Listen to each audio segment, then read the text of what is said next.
Hello guys, this is Ankit Padelia and you are watching ChemBuddy. तो let's start electrochemistry lecture number 4।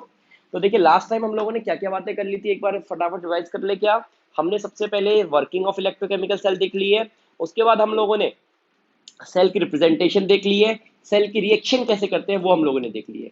जिन्होंने ये पहले के 3 lecture नहीं देखे वो इस लेक्चर में जंप मत करना, पहले तुम लोग को वो सारे बेसिक्स अपने क्लियर करने हैं, ठीक है। तो भाई आज के लेक्चर में तुम्हें बताने वाला हूँ what do you mean by EMF of a cell, यानी कि ई नॉट और ई ऑफ सेल के बारे में आज मैं तुम लोग को सारे के सारे डाउट्स क्लियर करने वाला हूँ, ठीक है। चलिए सबसे पहले बात करने वाला हूँ ईएमएफ और पोटेंशियल डिफरेंस। बच्चों को बड़ी कंफ्यूजन होती है कि यार ईएमएफ क्या होता है और पोटेंशियल डिफरेंस क्या होता है, ठीक है। तो यार देखो, इन शॉर्ट में पहले तो इन शॉर्ट ऐसा बोलूं, भाई ये पढ़ते हैं फिजिक्स में और ये पढ़ते हैं केमिस्ट्री में, ये फिजिक्स वाला ये केमिस्ट्री वाला, हमें ये वाला डिटेल में नहीं जानना है, बट मैं पहले डिफरेंसेस बता देता हूँ, ठीक है। केमिस्ट्री में हम लोग इसी से डील करते हैं। चलिए तो बात करते हैं, जैसे मान लो मैं अगर एक सेल की बात करता हूँ, एक जो सेल है, जो बैटरी तुम एवरेडी की बैटरी लेते हो, लाल कलर की बैटरी होती है ना, वॉच में लगाते हैं, उसमें जरा देखना, आज ही घर जाके देखना कि मुझे कितनी वोल्टेज देती है वो, ठीक है। मुझे मैं फटाफट तुम लोग कमेंट करके बताओ कि यार एवरेडी की जो लाल वाली जो सेल होती है ना वो कितनी वोल्टेज देती है। लास्ट में तुम लोग मुझे बताओगे, मैं लास्ट में तुम लोग का आंसर बताऊंगा कि कितनी वोल्टेज देती है। फटाफट मुझे कमेंट करके लिख के बताओ कि वो कितनी वोल्टेज तुम लोग को प्रोवाइड करती है, ठीक है। और जरूर करना है कमेंट, ऐसे नहीं कि बस वीडियो देख लिए ऐसे करके बता और छोड़ दिया। कमेंट फटाफट करके बताओ, आंसर मैं चेक करूंगा कि किसने आंसर किया और किसने नहीं किया है, मुझे जल्दी से बताओ। अच्छा, अब देखो, जो यार वो एवरेडी वाली सेल होती है उसकी एक तो वोल्टेज की वैल्यू होती है, जो लेट अस सपोज, मैं एग्जैक्ट वैल्यू नहीं बता रहा, एग्जैक्ट वैल्यू तुम लोग को बतानी। लेट अस सपोज जो एवरेडी वाली जो सेल है वो हमें 5 वोल्ट की सप्लाई देती है, 5 वोल्ट की। तो 5 वोल्टेज क्या है, उसकी पावर है, वो मैक्सिमम वोल्टेज जितना उससे मैं ले सकता हूँ। बट हर एक सेल के अंदर क्या होता है, अपना थोड़ा सा इंटरनल रेजिस्टेंस नाम की भी चीज होती है, जिसकी वजह से जब हम लोग सेल को ऑफ रखते हैं, यानी कि जब सेल सप्लाई नहीं दे रहा है, तब मैं एजम्पशन थ्योरेटिकली देख रहा हूँ कि यार वो सेल कितना मैक्सिमम वोल्टेज दे सकता है, कितनी मैक्सिमम एनर्जी मुझे दे सकता है। तो कोई भी सेल जितनी मैक्सिमम वोल्टेज हमें दे सकता है उसको मैं क्या बोलता हूँ, पोटेंशियल डिफरेंस, सॉरी उसको मैं क्या बोलता हूँ, ईएमएफ, ईएमएफ, ठीक है। तो जैसे अगर एक सेल मुझे मैक्सिमम वोल्टेज दे रहा है 5 वोल्ट की, तो मैं क्या बोलूंगा, इसका ईएमएफ कितना है, 5 वोल्ट है। बट एक्चुअली क्या होता है, जब सेल से करंट पास करता है ना, जब उस सेल से करंट पास करने लगता है, उस करंट से अपनी सप्लाई देने लगता है, तो हमें जो वोल्टेज मिलती है वो उस 5 वोल्ट से थोड़ी सी कम मिलती है। ऐसा क्यों होता है, फिजिक्स में तुम लोग पढ़ोगे, हर एक सेल के अंदर एक इंटरनल रेजिस्टेंस नाम की चीज भी होती है, जिसकी वजह से उसकी जो नेट वोल्टेज है वो थोड़ी सी कम हो जाती है। तो यहां पर मैं पोटेंशियल डिफरेंस की बात करूं तो पोटेंशियल डिफरेंस वो एक्चुअल वोल्टेज होती है जो मैं किसी भी सेल से ऑब्टेन करता हूं, और ये वो थ्योरेटिकल वोल्टेज है जो मुझे उस सेल से मिलती है। तो मैंने यहाँ डेफिनेशन लिखी हुई है भाई कि ईएमएफ क्या होता है, पोटेंशियल डिफरेंस क्या होता है, तो तुम लोग देख सकते हो बहुत सिंपल वे में। भाई ये क्या है, potential difference between the two electrons when no current is flowing in the circuit, यानी कि जब सर्किट क्लोज हो, यानी कि ओपन सर्किट हो, जब सेल को तुमने ऑफ कर रखा है, तो ये मैक्सिमम वोल्टेज जो तुम्हें ऑब्टेन हो रही है उसको बोलता हूं ईएमएफ। और ये क्या होती है, जब करंट फ्लो करना शुरू कर देता है, यानी कि अब तुमने उस बैटरी का यूज करना शुरू कर दिया है, अब जितनी वोल्टेज तुम्हें मिल रही है उसको मैं क्या बोलता हूं, उसको मैं बोलता हूं पोटेंशियल डिफरेंस, ठीक है। बोलो भाई समझ में आ गई ये बात। अच्छा, ईएमएफ, जो ईएमएफ होती है, ईएमएफ क्या होती है, मैक्सिमम वोल्टेज अवेलेबल, जो वोल्टेज मैक्सिमम तुम लोग का अवेलेबल होती है, यानी कि वही बात है ना कि मैक्सिमम वोल्टेज जो वो सेल दे सकता है, और ये उससे थोड़ी सी कम होती है, थोड़ी सी कम होती है मैक्सिमम वोल्टेज से, उसको मैं क्या बोलता हूँ, पोटेंशियल डिफरेंस बोलता हूँ। मैक्सिमम वोल्टेज थोड़ी सी कम हो जाए। तीसरा पॉइंट क्या है, ये मैक्सिमम वर्क डन, कोई भी सेल, वर्क डन का मतलब क्या है, यहाँ पे कोई भी सेल कितनी सप्लाई दे सकता है, तो ईएमएफ वो होती है जो कोई भी सेल हमें मैक्सिमम सप्लाई दे सकता है, जितना अमाउंट का वो हमें एनर्जी दे सकता है, उसको मैं क्या बोलता हूँ, ईएमएफ बोलता हूँ। और पोटेंशियल डिफरेंस जो एक्चुअल में वो मुझे मिल रही होती है, ठीक है। तो आई होप तुम लोग को समझ में आ गया होगा। देखो इन शॉर्ट में बताता हूँ, हमारे काम का जो केमिस्ट्री में काम का है वो हमारा ईएमएफ होता है, ईएमएफ थ्योरेटिकल वोल्टेज, कोई भी सेल हमें थ्योरेटिकली कितनी वोल्टेज दे सकता है, मैक्सिमम कितनी वोल्टेज दे सकता है, उसको मैं पता करूंगा यहाँ पे। तो ईएमएफ की बातें करेंगे हम लोग। तो अब हम लोग को ईएमएफ को ही कैलकुलेट करना सीखना है कि अगर दो तुम्हें एनोड और कैथोड दे रखे हैं, एक एनोड और एक कैथोड, तो उनके बीच में कितनी वोल्टेज की ट्रांसफर हो रही है, कितना वोल्टेज का सप्लाई हो रहा है, वो कितना होने वाला है, वही मैं कैलकुलेट करना तुम लोग को सिखाऊंगा। जैसे होता है ना इलेक्ट्रॉन ट्रांसफर हो रहा है, तो मैं बताया था एनोड से कैथोड इलेक्ट्रॉन ट्रांसफर होते हैं, तो जब वो इलेक्ट्रॉन ट्रांसफर हो रहे हैं तब कितनी वोल्टेज ऑब्टेन हो रही है उस सेल से, तो वही हम लोग करने वाले हैं ईएमएफ के अंदर। तो तब तक भाई इसको नोट कर लो, डिफरेंसेस एक से दो डिफरेंसेस याद कर लेना, ठीक है। कभी कभी पूछ लिए जाते हैं ये सीबीएसई एग्जाम में, तो भाई इसको याद कर लेना, दो डिफरेंसेस बस याद कर सकते हैं। अब देखिए बॉस, ईएमएफ की अगर मैं बात करता हूँ, मैंने क्या बोला, हम लोग ईएमएफ की बात करेंगे अपनी केमिस्ट्री में। अपन लोग केमिस्ट्री में भाई ईएमएफ होता है, ठीक है। फिजिक्स वाला पार्ट है पोटेंशियल डिफरेंस, उसको फिजिक्स में ही छोड़ देंगे। हम लोग थ्योरेटिकली चेक कर रहे हैं कि कोई भी सेल कितनी मैक्सिमम वोल्टेज मुझे दे सकता है। बहुत ही सिंपल है जी, बहुत सिंपल है। चलो पहले ईएमएफ को देख ले। ईएमएफ हम लोग दो तरीके से देख सकते हैं, एक होता है ई नॉट ऑफ सेल, एक लिखते हैं हम लोग ई ऑफ सेल। अब दोनों में फर्क क्या होता है, दोनों में यहां भी फर्क लिखवा देता हूँ। ई नॉट ऑफ सेल जो होता है ना, ई नॉट ऑफ सेल, ये क्या होता है, ये स्टैंडर्ड इलेक्ट्रोड पोटेंशियल बोलते हैं इसको। अच्छा, ई ऑफ सेल को इलेक्ट्रोड पोटेंशियल के नाम से भी जाना जाता है, इसको बोलते हैं स्टैंडर्ड इलेक्ट्रोड पोटेंशियल। ये क्या होता है तुम्हारा, ये कैलकुलेटेड है, ये कैलकुलेट करके आता है, इसकी वैल्यू वेरी कर सकती है, कैलकुलेटेड पोटेंशियल या कैलकुलेटेड इलेक्ट्रोड पोटेंशियल। दूसरा point, E naught of cell की वैल्यू फिक्स है, ये फिक्स होती है और ये चेंजेबल हो सकती है, चेंज कर सकती है, वेरी कर सकती है। इसकी वैल्यू कॉन्सेंट्रेशन से इंडिपेंडेंट होती है बॉस। कॉन्सेंट्रेशन इलेक्ट्रोलाइट की बदलो या नहीं बदलो, इसकी वैल्यू फिक्स है। इसकी वैल्यू कॉन्सेंट्रेशन पे डिपेंड करती है, कॉन्सेंट्रेशन बदलोगे तो ई ऑफ सेल भी बदल जाएगा। इसके अलावा जो तुम्हारा ई नॉट ऑफ सेल होता है, ये हमें किसके बारे में बताता है, कंस्ट्रक्शन ऑफ अ सेल के बारे में। किसके बारे में बताता है, कंस्ट्रक्शन ऑफ अ सेल। क्या होता है कंस्ट्रक्शन ऑफ अ सेल, आगे बताऊंगा अभी। और ये हमें बताता है वर्किंग ऑफ अ सेल, यानी कि ई ऑफ सेल से हमें ये पता चलता है कि सेल काम करेगा कि नहीं करेगा, और ई नॉट ऑफ सेल से हमें ये पता चलता है कि भाई हमने कंस्ट्रक्शन, यानी कि जो हमने एनोड और कैथोड रखे हुए हैं, क्या वो हमने सही रखे हुए हैं या गलत रखे हुए हैं, तो वो हमें पता चलता है। खैर छोड़िए, चौथा जो पॉइंट है उसको मैं आगे डिस्कस करूंगा। पहले के जो तीन पॉइंट है उसको ध्यान से देख लो कि भाई ये स्टैंडर्ड होता है, इसकी वैल्यू फिक्स होती है और इसकी वैल्यू वेरी कर सकती है। बोलिए जी, क्या समझ में आ गई बात, तो इसको नोट कर लेंगे, इसको नोट कर लो, ई नॉट ऑफ सेल और ई ऑफ सेल, ये दोनों ही ईएमएफ के तरीके। अब भाई देखिए, अब अगर मैं बात करता हूं ई नॉट ऑफ सेल की, अब मैं बात किसकी करता हूं, ई नॉट ऑफ सेल अगर मैं कैलकुलेट करने की बात करता हूं, E naught of cell simple standard electrode potential, standard electrode potential होता है ये, ध्यान दीजिएगा।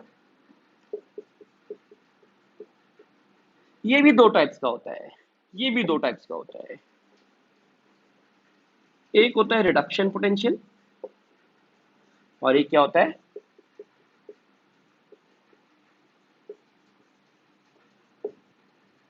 Oxidation potential. एक रिडक्शन पोटेंशियल और एक ऑक्सीडेशन पोटेंशियल। कैसे लिखा जाता है ई नॉट को, देखो अगर इस तरीके से मैं कहीं भी लिखता हूं E naught of Zn plus two से Zn, तो देखो यहां पे हो क्या रहा है, बोलो, प्लस टू से जीरो जा रहा है, रिडक्शन हो रहा है, तो इस टाइप के ई नॉट को मैं क्या बोलूंगा, रिडक्शन पोटेंशियल। इसकी वैल्यू कितनी होती है, -0.76 वोल्ट, यूनिट इज वोल्ट। अगर मैं ऑक्सीडेशन पोटेंशियल की बात करता हूं तो वो कैसे लिखा जाता है, ई नॉट ऑफ, ऐसे, मतलब ऑक्सीडेशन दिखा रहा होता है एक्चुअल में। देखो क्या हो रहा है, ऑक्सीडेशन हो रहा है कि नहीं हो रहा है, यहां से यहां ऑक्सीडेशन, ऑक्सीडेशन को ऐसे लिख सकते हैं, यहां से यहां रिडक्शन ऐसे लिख सकते हैं। तो ये रिडक्शन हो रहा है तो ये पोटेंशियल क्या कहलाएगा, रिडक्शन पोटेंशियल, और ये ऑक्सीडेशन हो रहा है तो ये पोटेंशियल क्या कहलाएगा, ऑक्सीडेशन पोटेंशियल कहलाएगा। बोलो क्या ये बात समझ में आती है, तो क्या तुम लोग को रिडक्शन पोटेंशियल और ऑक्सीडेशन पोटेंशियल के बीच में डिफरेंस समझ में आया कि क्या होता है। एक बात तुम नोटिस कर रहे होंगे कि दोनों की वैल्यू सेम है, बट खाली फर्क क्या होता है, माइनस साइन में। तो मैं ऐसा बोल सकता हूं कि E naught of oxidation potential is minus times of E naught of reduction potential, यानी कि जो इन दोनों की जो वैल्यूज है ना बॉस, जो इन दोनों की वैल्यूज है ना वो क्या है, सेम आती है, बस साइन का डिफरेंस होता है, ये अगर माइनस में वो प्लस में। अच्छा अगर ऐसा नहीं है कि ये हमेशा माइनस में ही होता है, कोई कोई बच्चा सोचता है इसको हमेशा माइनस में ही कर दूं, भाई ये प्लस में भी हो सकता है। अगर मान लो जैसे कॉपर के ले लूं तो वो इतनी होती है, और अगर इधर लूंगा कॉपर के लिए तो इतनी होती है। तो अगर इसके लिए रिडक्शन पोटेंशियल पॉजिटिव तो उसके लिए नेगेटिव, इसके लिए नेगेटिव तो उसके लिए पॉजिटिव, इस तरीके से। तो ई नॉट ऑफ सेल को हम लोग इस तरीके से डिवाइड कर सकते हैं। ई नॉट ऑफ सेल दो तरीके के होते हैं, रिडक्शन पोटेंशियल और ऑक्सीडेशन पोटेंशियल। अब रिडक्शन पोटेंशियल से पता क्या चलता है, अगर तुम लोग को रिडक्शन पोटेंशियल की वैल्यू दे रखी हो तो उससे तुम लोगों को क्या क्या बातें पता चलती हैं वो हम लोग अब आगे देखेंगे। इस बात को तुम लोग नोट कर सकते हो, फटाफट इसको नोट कर लो। अब देखिए, अगर मान लो तुम्हें ये ई नॉट की वैल्यू गिवन है, जैसे मान लो तुम्हें अगर ये ई नॉट की वैल्यू गिवन है तो उससे क्या पता चलता है, क्या पता चलता है ये देखिए जरा। देखो अब इसमें बहुत सारा काम करने वाले हैं, कॉपर से कॉपर +2। अच्छा, जो सीबीएसई क्लास 12 के हिसाब से, सीबीएसई क्लास 12 के हिसाब से जितने भी क्वेश्चन तुम लोग के एनसीईआरटी में मिलेंगे, इलेक्ट्रोकेमिकल सीरीज मिलेगी, वो सारी की सारी अकॉर्डिंग टू रिडक्शन पोटेंशियल बना रखी है।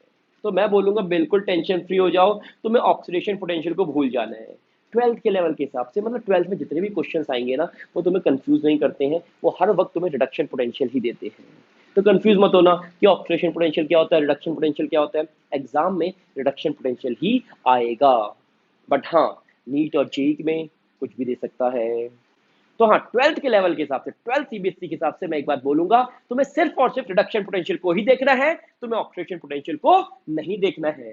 कभी पूछेगा ही नहीं, दिक्कत ही नहीं लेनी। गारंटी गारंटी लिख के दे देता हूँ, लिख के देता हूँ, गारंटी है जी गारंटी, कभी भी ऑक्सीडेशन पोटेंशियल के बारे में नहीं पूछेगा, दिक्कत ही नहीं लेनी। ठीक है, तो रिडक्शन पोटेंशियल, मान लो भाई तुम्हें दो रिडक्शन पोटेंशियल दे रखे हैं तो तुम उससे पता क्या चलता है, तुम्हें उससे पता क्या चलता है बॉस। ये देख लो, दोनों के दो रिडक्शन पोटेंशियल दे रखे हैं। अब इससे पता क्या चलेगा भाई, इसका रिडक्शन पोटेंशियल ज्यादा है। देखो यहाँ +0.34 वोल्ट, ये एनर्जी नहीं है ये पोटेंशियल है, तो भाई +0.34 ज्यादा, -0.76 कम। तो जिसकी वैल्यू ज्यादा देखी ज्यादा, जिसकी कम कम। तो जिसका नोट लगा लो, नोट 2000 का नोट लगा लो यहाँ पे, करारा करारा बिल्कुल। पहला पॉइंट, पहला point, higher the reduction potential, higher the reduction potential, reduction takes place at that electrode। यानी कि मैं बोलता हूं अगर रिडक्शन पोटेंशियल ज्यादा होगा तो उस पर क्या होगा, रिडक्शन होगा। और अगर ऑक्सीडेशन पोटेंशियल ज्यादा होगा, अरे भूल जाओ ना, फिर से ऑक्सीडेशन पोटेंशियल की जरूरत ही क्या है, मैंने बोला रिडक्शन पोटेंशियल ही सब कुछ काम आएगा। ठीक है, अच्छा, higher the reduction potential, reduction takes place at that electrode. बताओ किसका रिडक्शन पोटेंशियल ज्यादा है, किसका रिडक्शन पोटेंशियल ज्यादा है, इसका या फिर इसका, किसका ज्यादा है, मेरे ख्याल से इसका ज्यादा है। अरे इसका रिडक्शन पोटेंशियल ज्यादा है, अगर रिडक्शन पोटेंशियल ज्यादा है इसका मतलब कॉपर का क्या होगा, रिडक्शन होगा, और जिंक का क्या होगा, ऑक्सीडेशन होगा। इसका मतलब भाई ये लिखूंगा कैथोड पे, क्योंकि इसका रिडक्शन हो रहा है। जिसका रिडक्शन होता है वो चीज किस पे लिखी जाती है, कैथोड पे लिखी जाती है। जिसका ऑक्सीडेशन होता है वो चीज किस पे लिखी जाती है, एनोड पे लिखी जाती है। अब अगला क्वेश्चन आता है, आपने वैल्यू कैसे निकाली भाई, ये वैल्यू हम लोगों ने एक्सपेरिमेंट करके पहले से फिक्स कर दी है with respect to hydrogen. Standard hydrogen electrode को हमने 0 माना है, हाइड्रोजन का ई नॉट 0 मान लिया, ई नॉट ऑफ हाइड्रोजन। इस बात को ध्यान रखेंगे, ई नॉट ऑफ जो हाइड्रोजन होता है, H+H2 वो 0 होता है। अब 0 के लिए तो तुम कैसे भी लिख लो यार, H2 से H+ लिख लो, 0 0 या माइनस+ तो होता नहीं है। तो जो हाइड्रोजन का जो ई नॉट होता है उसकी वैल्यू क्या होती है, तुम्हारी 0 होती है। ठीक है, अब पॉइंट ये है कि यार हाँ, निकालते कैसे हैं, with respect to standard hydrogen electrode, इनकी concentration 1 mole per litre 1 mole per litre ले लेते हैं और भाई हाइड्रोजन के रिस्पेक्ट में निकाल देते हैं। ठीक है, तो ये वैल्यूज तुम्हें एनसीईआरटी बुक में इलेक्ट्रोकेमिकल सीरीज पूरी पूरी बना के रख रखी है, वहां पे उन्होंने सबकी वैल्यूज तुम्हें गिवन होती है। तुम्हें टेंशन नहीं लेनी, एग्जाम के लिए एक भी वैल्यू तुम्हें याद नहीं रखनी है, कोई वैल्यू याद नहीं रखनी, सब कुछ गिवन होगी तुम्हें।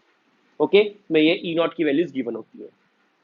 अब देखो यहाँ पे ई नॉट कॉपर +2 से कॉपर का है, इतना है, तो इसका रिडक्शन पोटेंशियल ज्यादा, इसका मतलब कॉपर को क्या रखोगे तुम, कैथोड पे रखोगे, और इसका रिडक्शन पोटेंशियल कम, इसका मतलब जिंक को किस पे रखोगे, एनोड पे रखोगे। तो मुझे एक बात पता चल गई है, सेल की रिप्रेजेंटेशन, कि मैं एनोड पे किसको रखूंगा और मैं कैथोड पे किसको रखूंगा। तो अब क्या पॉइंट समझ में आ रहा है, मैंने बताया था जो ई नॉट ऑफ सेल होता है कंस्ट्रक्शन के बारे में बताता है, कंस्ट्रक्शन के बारे में, यानी कि तुम्हें वो ये बताता है कि तुम एनोड पे किसको रखने वाले हो और कैथोड पे किसको रखने वाले हो। अरे भाई ये वैल्यू ही नहीं पता होती तो पता चल पाता क्या एनोड और कैथोड किस पे रखोगे। तो ई नॉट ऑफ सेल से पता चल गया कि नहीं चल गया। अच्छा, अब अगली बात, यहां तो अपन लोग को पता है ना, इधर तो अपन लोग को कराया हुआ है कैसे लिखते हैं रिप्रेजेंटेशन, इलेक्ट्रोड से इलेक्ट्रोलाइट, इलेक्ट्रोलाइट से इलेक्ट्रोड। तो इधर क्या रखूंगा, जिंक, जिंक रखूंगा तो भाई जिंक सॉलिड से जिंक क्या बनता है, +2 बनता है। स्टेट्स लिखनी है लिख लो, नहीं लिखनी मत ही लिखो, कोई दिक्कत नहीं है। अच्छा यहाँ क्या होता है, कॉपर +2 से क्या बनता है बॉस, कॉपर बनता है। तो ये एनोड, ये ब्रिज, ये कैथोड। तो मेरा काम हो गया, एनोड ब्रिज कैथोड। तो मुझे पता चल गया अगर ई नॉट ऑफ सेल दे रखा है तो ई नॉट ऑफ सेल से मैं कंस्ट्रक्शन के बारे में बता सकता हूँ। ठीक है। अच्छा अगली बात, अगली बात आती है, तो ये बात समझ में आ गई, जिसका रिडक्शन पोटेंशियल ज्यादा उसका रिडक्शन होगा। अच्छा दूसरा, एक और 2000 के नोट पर दूसरा पॉइंट भी बता दूं, दूसरा पॉइंट बता दूं, दूसरा point, if E naught of cell, E naught of cell comes out to be negative. If E naught of cell comes out to be negative, then it means cell is constructed in wrong direction. यानी कि cell तुमने गलत तरीके से बनाया, मतलब तुमने anode को कैथोड कर दिया और कैथोड को एनोड कर दिया है। कैसे जी, देखो चलो भाई देखते हैं। बोलो ये पॉइंट्स नोट कर लो, इसको नोट कर लो। अब देखिएगा, जब मैं ऐसे करके रिप्रेजेंटेशन लिखता हूं, कैसे रिप्रेजेंटेशन लिख लो, पहले Zn से Zn+2, कॉपर +2 से कॉपर। मान लो मैंने एक ऐसे रिप्रेजेंटेशन लिखी, तुमसे मैंने बोला ई नॉट निकाल के बताओ। एक तुम्हें ई नॉट गिवन है Zn+2 से Zn -0.76 वोल्ट, और एक तुम्हें ई नॉट गिवन है कॉपर +2 से कॉपर +0.34 वोल्ट।